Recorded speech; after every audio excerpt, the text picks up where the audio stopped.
What's up, guys? Okay, so today is part 2 of my top 10 nodes, defenders, and counters with the Protect Global heading into Season 24.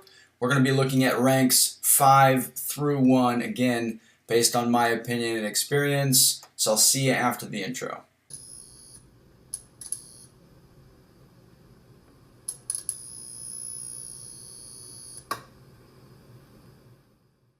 Alright, before we get into the top 10, I wanted to revisit what I had in yesterday's video ranked the 8th most difficult or challenging fight and placement to plan for, and that was Apocalypse on Node 47. Now, just to recap, I strongly suggested Magic as the best option, and then as kind of distant secondary options, I gave you guys Immortal Abomination and Guillotine 2099. I am going to go ahead and show you guys Dr. Octopus completely wrecking Apocalypse on Node 47 with the Protect Global in under 1 minute. And I'm going to give you guys live commentary as to what's going on in the fight and how he's doing exactly what he's doing. Alright, so here we've got a video from Janik.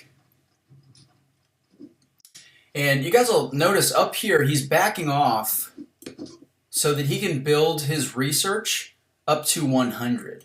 Now what that does is it inflicts automatically a power lock right here. The video quality is a little bit rough because Janik sent this over via the Line app, and Line app heavily compresses high definition videos, but yeah, he automatically, Doc Ock is going to automatically trigger a power lock as long as he's got 100 of these nuclear-looking research charges anytime the defender gains power. So now he is fully power locked. Janik did make a little mistake here. He just got caught on a backdraft. But at this point, he is going to throw a heavy attack. And what that does is it pushes Apocalypse across the screen, which triggers Powerful from Afar, which means that this power lock debuff, because Janik is still at 100 of these research charges, this power lock debuff is going to refresh every single time Apocalypse triggers a Powerful from Afar power gain, or any kind of power gain effect. So you guys are going to see that throughout this fight. The other great thing with Dr. Octopus is he is running full suicides, as you guys can see up here, and he's going to get bonus direct damage or secondary damage from his heavy attacks per research field that he has at 100%. So let's check out some of this secondary damage that he's getting from his heavy attacks. So he just backs off. Look at this secondary damage. He's getting 9,400 secondary damage. This does not trigger Protect, which is amazing. And he's getting, of course, the heavy damage. But again, he's just going to recycle this process. It's a parry heavy fight at this point. The thing is that you just have to start the fight and be patient until you get up to 100 of these research charges. So I'm going to go back to the beginning of this fight, and we're going to talk through exactly how this works. So Awakened Dr. Octopus starts all 3 research categories at 60 research charges. All right, and what you need to do is you need to build these research charges up. Really, you just need to build this yellow research charge up to 100. That is going to build by itself automatically anytime Apocalypse gains any kind of power. So whether you're hitting him, or in this case, Janik is backing off because it's going to trigger Powerful from Afar, which is going to rapidly increase these research charges up to 100. As you guys can see here, as long as Powerful from Afar is active, he just backs off, and these get increased up to 100. At this point, he's got that power lock, and he's just going to go into a parry heavy for the entire fight, and look at the health bar on his heavies. Just crazy burst damage. So yeah, guys, so you are looking at what is clearly, I think, the best option for this fight at this point. Thank you so much, Janik, for sending this over. Really, really awesome. Unbelievable. He finishes that fight in about 42 seconds. Absolutely sick. You know, the downside to Doc Ock is that Magic versus Magic is that she is going to be more useful, I think, across the map in other fights. But at the same time, Doc Ock is a really strong option for Path 7 in Tier 1 through 3. That is going to have Spite on Node 33, and then Node 43 is going to have Aspect of Evolution and, importantly, Kinetic Transference.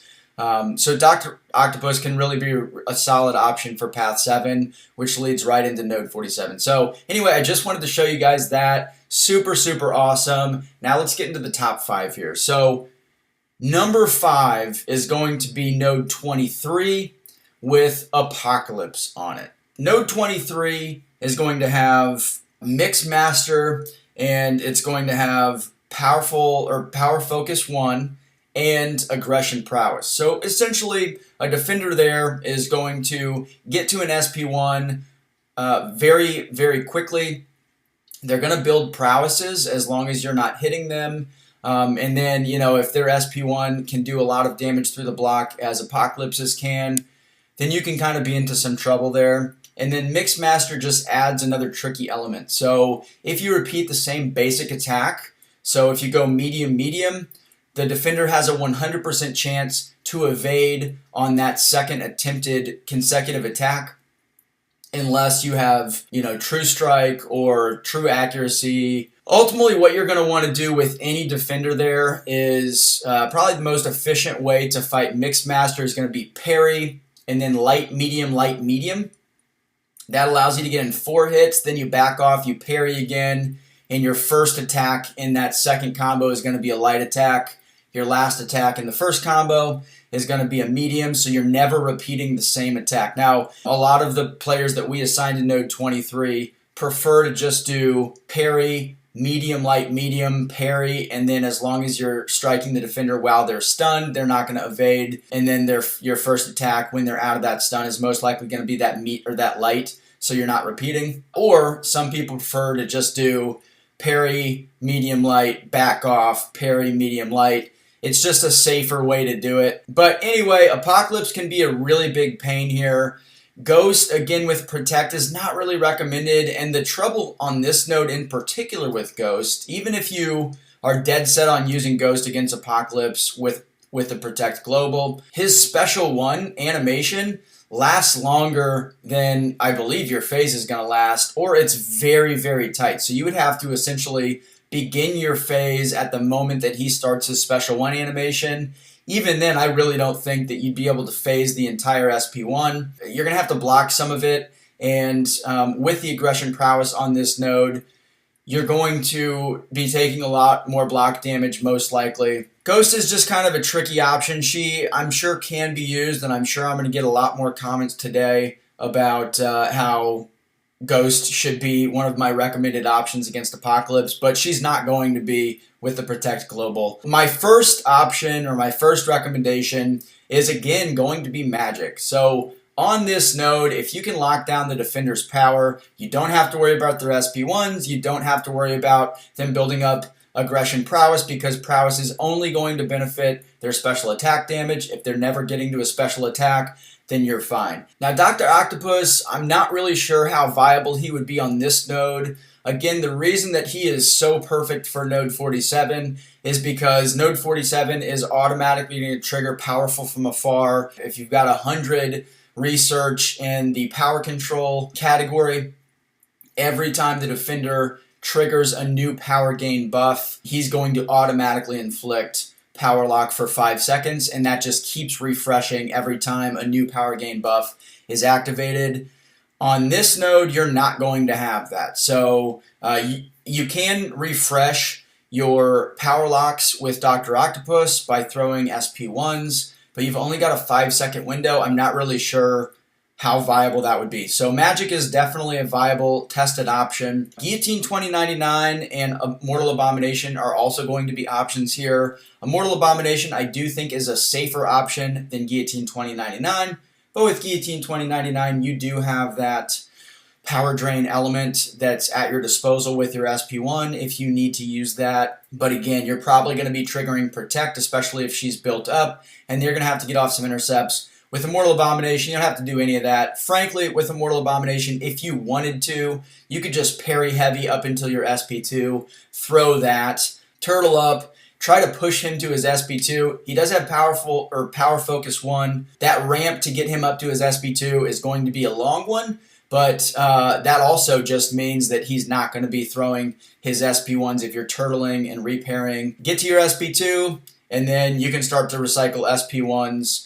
So Immortal Abomination is going to be a really, really strong option. And then another option here, this is a tested option that I did in the off season, would be Morningstar. Now, I'm going to show you guys this fight as I'm talking about it. But with Morningstar, I believe I had 3 souls, was able to solo that fight, and I finished it at under 10%. Morningstar, in this case, I would recommend 5 souls. You're going to do a ton more energy damage on your special attacks. And then you've also got that lifesteal capability with 5 souls that can kind of keep your life up when you're tanking some of these special ones on the block. Now, obviously, you're going to get that 50% perfect block chance with Morningstar, and you just have to play around Mixmaster and, basically block the specials, try to parry the start of the special 1 beam if you can to minimize some of that damage. But overall, she's going to be a decent option. Number 4, it's Node 49, and the first defender is going to be Dragon Man. So Dragon Man I mentioned yesterday for Node 5. However, a few people had pointed out to me that on Node 5, because you can get off parries on that node, you could honestly just use Quake, start the fight with a parry, and then you can Quake, and as long as he's under the effects of concussion, he's not going to re-trigger his power charge, so you're never going to have to worry about him gaining power. That's genius. That's probably going to be the very best option for Node 5. But on Node 49, it's stun immune. He's going to start the fight with power charge, and you're not going to be able to turn it off by parrying him because it's stun immune. So my top recommended options are going to be Red Hulk, all right, because again, you can just completely ignore Hazard Shift, and then Torch with Flame On. Again, if you guys remember yesterday, I talked about using Torch as a potential option on Node 18, which is Path 9 in Section 1, which has Hazard Shift. And what you need to do with Torch, use Flame On really just to end the fight as quickly as possible. The first 9 seconds with Hazard Shift is going to be an Incinerate phase. Just try to nuke them down as much as possible in that first 9 seconds. And then the second 9 seconds, while the poison phase is active, you're going to have to back off, play keep away. And for the most part, you're probably going to get cornered in a stun immune fight as long as Dragon Man is being relatively aggressive or even moderately aggressive. Torch is going to be a little bit tricky, but I do think that Red Hulk is going to be the best option there. And if you don't have a Red Hulk, Torch with Flame On, we've used that in the past and had success. All right, the second defender here is going to be, again, Apocalypse, who he basically appears on almost any of these nodes as a tricky defender. You're going to want to use Red Hulk, in my opinion, again. Now, somebody had actually asked the question yesterday when I recommended Red Hulk as an option for Node 18. Apocalypse, which is also Hazard Shift, but you can stun on that node, is because Apocalypse has a 100% ability accuracy reduction against opponent purification abilities. They wondered if Red Hulk would not be able to purify the Incinerates and Poisons, and he would thus take that damage. And the answer is no. So the way that Kabam has worded Red Hulk's abilities is he actually converts Incinerates and Poisons automatically into heat charges. So you don't have to worry about purification or anything like that. It's not technically a purify. So Red Hulk is going to be great here. Again, with 10 heat charges, Red Hulk is an absolute tank, and he's going to be doing a ton of burst damage too. So just tank the specials on the block. Make sure that you're soloing Apocalypse so you don't have to deal with his stun through block on a second attempt. And you're just going to block bait heavies, counter with a combo when he throws his heavy and leaves that opening, and block his specials and kind of recycle that process. So that would be the number 1 option. And then distant secondary options, in my opinion, are going to be Guillotine 2099 and Warlock. Again, if you fail with Guillotine 2099 and Warlock on the first attempt, at least you don't have to worry about him getting that 4th genetic code, which is going to allow him to stun you through the block on his first light attack. So after Guillotine 2099 and Warlock, whom you're going to have to play around that Incinerate phase with, Human Torch, but it has to be with the Flame On ability. Apocalypse gains immunity to Incinerate, and you'll either time out or you'll die to block damage with Human Torch, who does not have a lot of sustainability. All right, the third hardest node to plan for, node 25. And I'm going to give you 3 nightmare options that you don't ever want to see there, but that you're probably going to see there quite a bit. The first is Apocalypse. What's new? With Apocalypse, my suggestion is going to be Magic, use a Power Start 1 boost, intentionally tank a combo at the start of that fight. Of all of the nodes that we recommend tanking a combo at the start of the fight with Magic, this node I think is the most important. In fact, I think that it is absolutely critical to tank a combo at the beginning of that fight on purpose so that you're able to get to your SP2 faster with Magic. So the way that that works is use a Power Start 1 boost that's going to start you with 1 bar of power. If you're using a SIG 200 Magic, you have a 50% chance when reaching 1 bar of power or when using a Power Start 1 boost to start the fight in Limbo. Now, if you do that, when he combos you at the end of Limbo, you're just going to regain all of that health back. If he combos you and you don't have Limbo active, then you are going to lose that health. It's probably going to be about 40 to 50% of your health from that one combo, depending on how many hits he throws. But at the very least, because defensive combat power rate, the power that you gain from being struck, is significantly higher than offensive combat power rate, which is the power that you gain from hitting an opponent, you're going to gain a lot more power by taking a combo. And with that Power Start 1 boost, that's going to get you right to about 1.5 bars of power.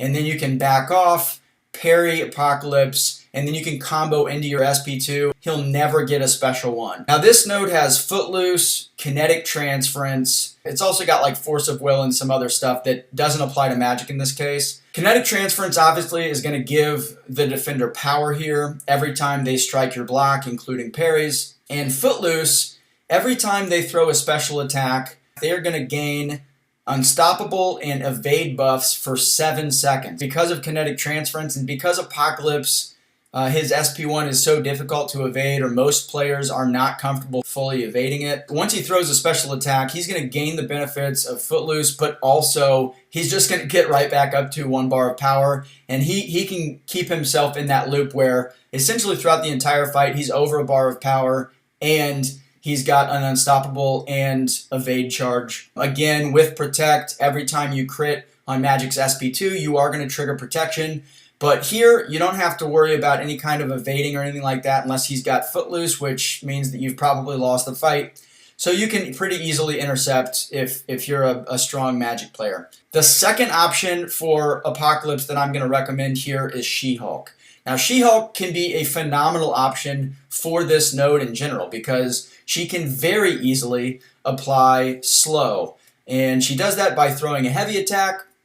And what Slow does is it completely prevents the opponent from evading, and it completely prevents the effects of all unstoppable buffs. Once she gains a bunch of passive furies, she will start triggering Protect. But again, just parry him, heavy him, you'll reset your Slow, and you'll be able to eliminate the protections on him. The second defender that you don't really want to see here is Dragon Man. And the first 2 options that I'm going to recommend are exactly the same. Magic and She-Hulk. Really here because Dragon Man's special one isn't too difficult to evade. Unless you're cornered, then it can kind of get tricky. But you do want to start the fight with a parry to turn off power charge.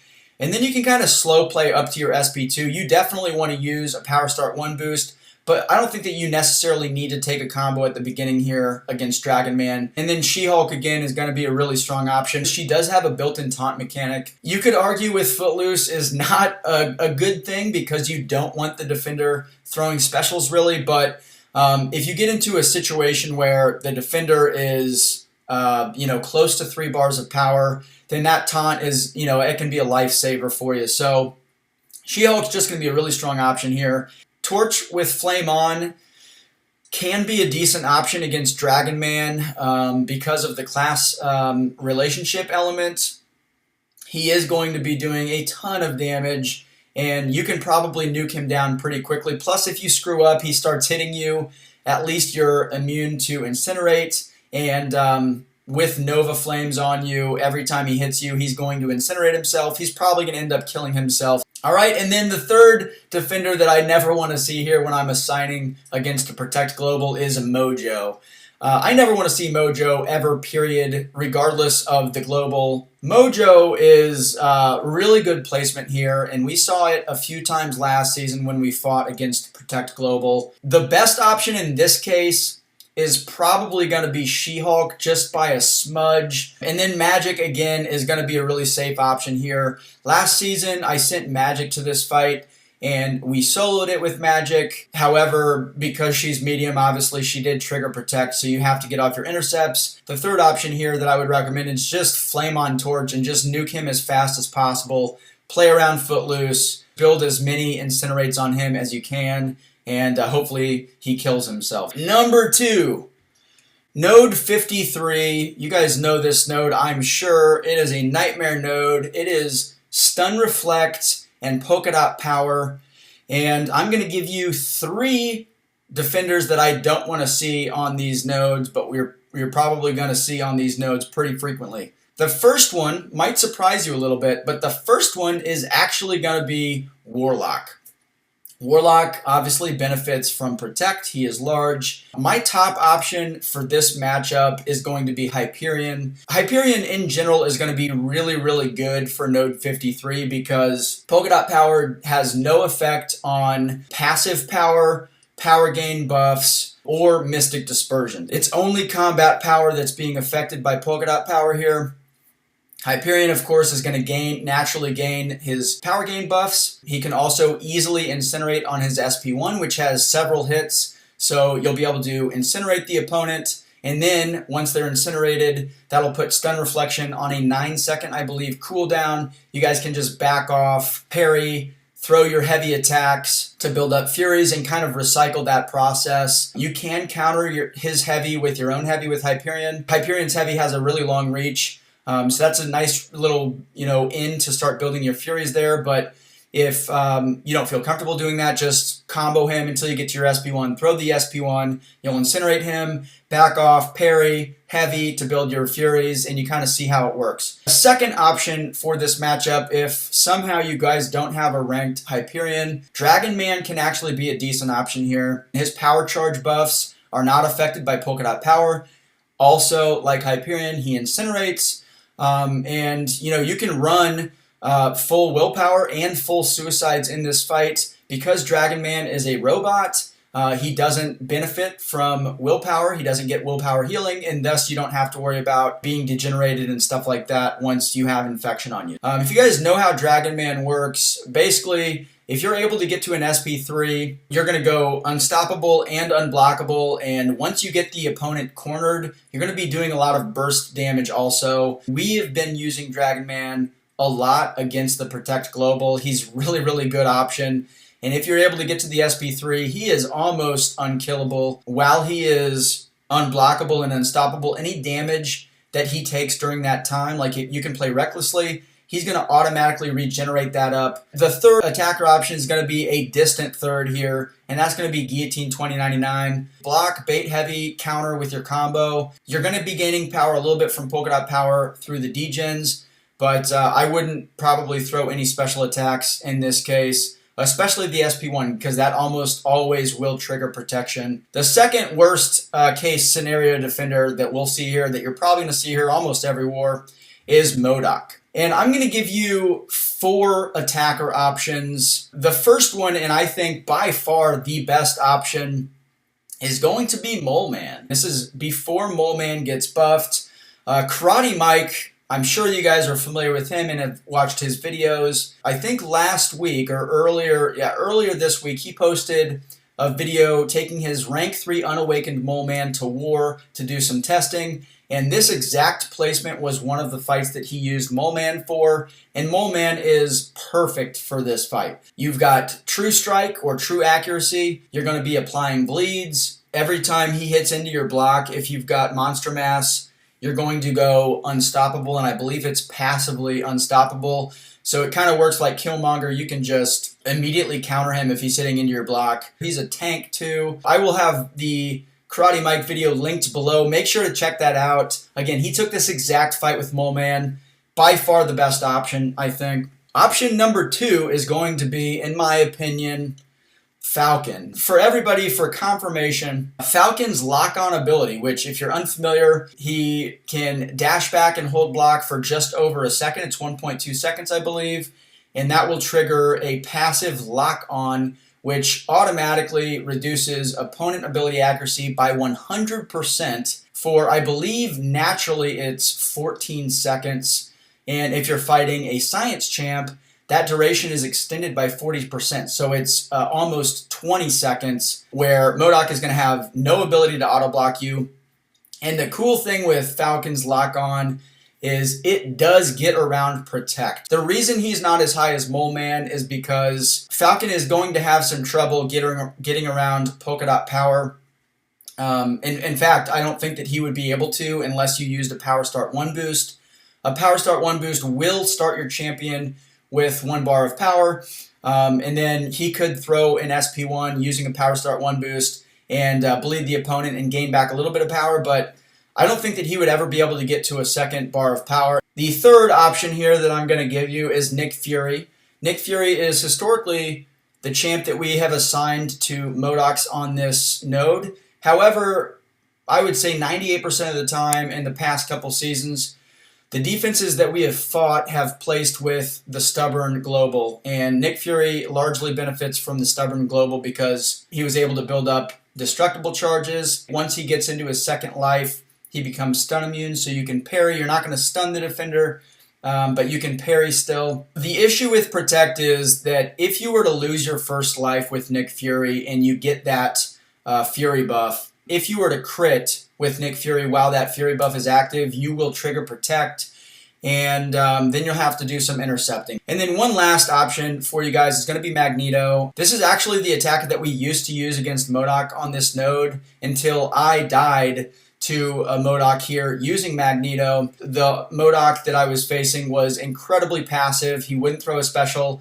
I got cornered and incinerated from his heavy attack. So Magneto is going to be, if you use him, block, bait heavy, counter heavy with a full combo, and repeat. That's it. You're never going to gain power. He can't auto block you, which is a huge positive, and you are going to do a lot more damage because Modoc is metal. You won't trigger Protect on your basic attacks, even crits with Magneto, which is great, but you know, it's still a risky thing because if you're not able to bait out a special from Modoc, you know, you can get cornered and you've got no way to get around Incinerate or anything like that. The third one is going to be Hulkbuster.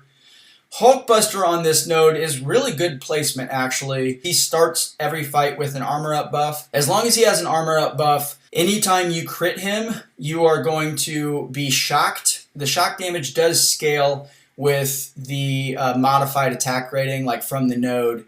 So you've got to be aware of that, and he can really do some serious shock damage. Ultimately, what you would want to do is, frankly, use a Cosmic Champ against Hulkbuster. All of his abilities are drastically reduced against Cosmic Champs. My top option here is going to be Hyperion again. All the same reasons as I suggested Hyperion for Warlock. A second option, Vision Arcus, is really going to be really strong for this fight. Vision Arcus gains power from his power gain buffs. Once every 2 seconds, as long as you're near the defender, you're going to inflict armor break on them. So once you inflict that armor break, you don't have to worry about shock damage or anything like that from Hulkbuster. You are going to start to really ramp up your cold snap damage as long as Hulkbuster is armor broken. I would guess that a rank 5 5-star Vision Arcus could probably end a fight against a rank 3 6-star Hulkbuster on this node in 2 SP2s. Especially if you're boosted. A third, kind of distant third option for this matchup in particular is again going to be Mole Man. Mole Man is 100% resistant to shock, and again, you can kind of get around Polka Dot Power by inflicting bleeds on your combos. You'll slowly gain power. Plus, he's pretty tanky, so Mole Man can definitely work here. All right, number 1 is the boss node. I'm going to give you 2 nightmare defenders that you don't ever want to see, but that you're probably going to see in 100% of the wars. Number 1 is obviously Apocalypse. I think that the best option against Apocalypse with Protect is going to be Morningstar. Now, there are a couple stipulations.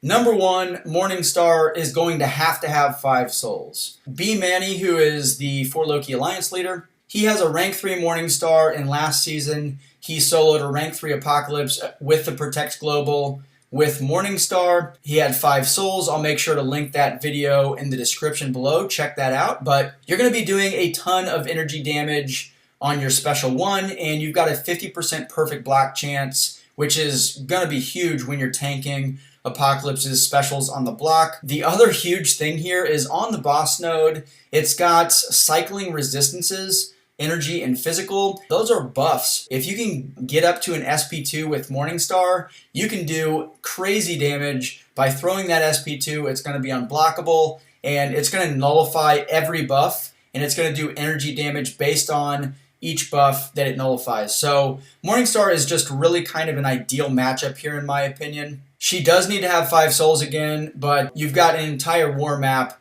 that you can collect souls on, so that shouldn't be too difficult for you to do. Now, if you don't want to use Morningstar for some reason, or if you don't have a Morningstar, I'm going to give you another proven option that we've used, and then I'm going to give you 2 untested options, but that I think personally, at least on paper, should be the second best options to Morningstar. So a second option that we have tested and that has worked is Guillotine 2099.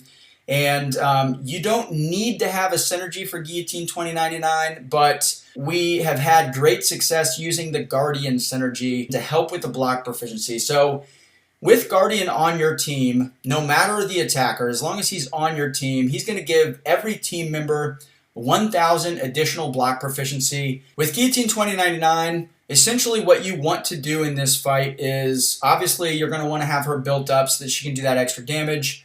Do not use a pre-fight, and then you just want to bait his heavies, and you want to counter him, and you want to push him to his SP2. With his SP2, you can block the bubble hits, which there are 3, and then you can outrange or just dex his melee attacks, of which I believe there are 2 or 3. And then here are 2 attacker options that are untested, the first of which should be absolutely perfect on paper, and that is Hulkbuster. Just to kind of refresh Hulkbuster's abilities. When he enters a fight, he automatically gains 1 armor, and that armor is going to raise his overall armor rating to just under 1,200. Which would rank second highest in the contest behind Dr. Doom, whose armor rating naturally is 1,900. All right, now after 15 seconds, Hulkbuster is going to produce a second armor buff, and as an attacker, he caps at 2 armor buffs, but that second armor buff is going to bump his armor rating up to 1,600 armor. And then against non-cosmics, of course, Apocalypse is a mutant, Hulkbuster gains 920 energy resistance and reduces defender offensive ability accuracy by 20% per armor buff. So he's going to start the fight automatically with 920 energy resistance, which is going to help against Apocalypse's SP1, and 20% reduced offensive ability accuracy. And then after 15 seconds, those things are going to double. And then lastly, if you're able to throw your SP2, which is automatically going to be unblockable and it will armor break, but if you throw the SP2 into Apocalypse's block, it's going to power burn him. Each of the 3 Hulkbuster beam hits from his SP2 drains 1 bar of power. So if Apocalypse is at 2 bars of power and you land all of your beam hits, he's going to drop down to 0 power. And if you throw it into his block, you're going to power lock Apocalypse for 3 seconds. If you're using the tech power boost, you can stay above a bar of power for the most part throughout the fight, and you can just recycle your SP2s, keep them power locked, and then at the end of that fight, if it went poorly and you're in a position where you're low health, you've always got Hulkbuster's awakened ability to help you regen some of that lost health back. He does a lot of damage too, so he can absolutely crush with the damage. He's pretty tanky. He's got a lot of utility. He is overall a phenomenal champion, super underrated. All right, and then a fourth option here is going to be a Mortal Abomination for all the same reasons. He's tanky, he can regen from willpower with his poisons, and he can start to really ramp up the damage. The second is going to be Modoc, and I'm going to give you 3 options here. These are all pretty self-explanatory. The number 1 option is going to be Falcon, for all the reasons that we talked about on node 53. And on this node, you're going to be able to gain power naturally, so you can just recycle your SP1s, do crazy bleed damage. A second option is going to be Killmonger. I took this fight last season with Killmonger. In my first attempt, I died, but I played it really poorly, and it was against the stubborn Global. You are going to have to kind of play it safe up until Modoc gets to his SP1, and then you're going to have to nail the SP1 evade and punish to get that true strike. Once you do that, you should be pretty good to go. And then a third option, might be the second best option here, is going to be Mole Man again, for all the same reasons that he's great on node 53. And again, on this node, it's actually going to be a little bit easier with Mole Man than it would be on node 53. So that's it. All right, lots of talking, lots of information. If you guys have any feedback on these matchups, or if you guys think that throughout my top 10 here, I missed some really tricky protect defenders and nodes, throw those in the comment section. And if you guys have tested any of these options that I've mentioned as untested, and you have videos, please get in contact with me, send them over, and I can do a follow-up video here showing those videos and showing different options for some of these tricky fights. So thank you guys so much for taking the time to watch this. Leave a like and a comment for me. If you guys like the content and you want more of this, then subscribe for me. Consider that. I'm almost to 8,000 subscribers. That would be awesome to get there. And then I will see you guys in the next war video. We've only got half of a week before season 24 starts. Anyway, best of luck in season 24, and I'll see you.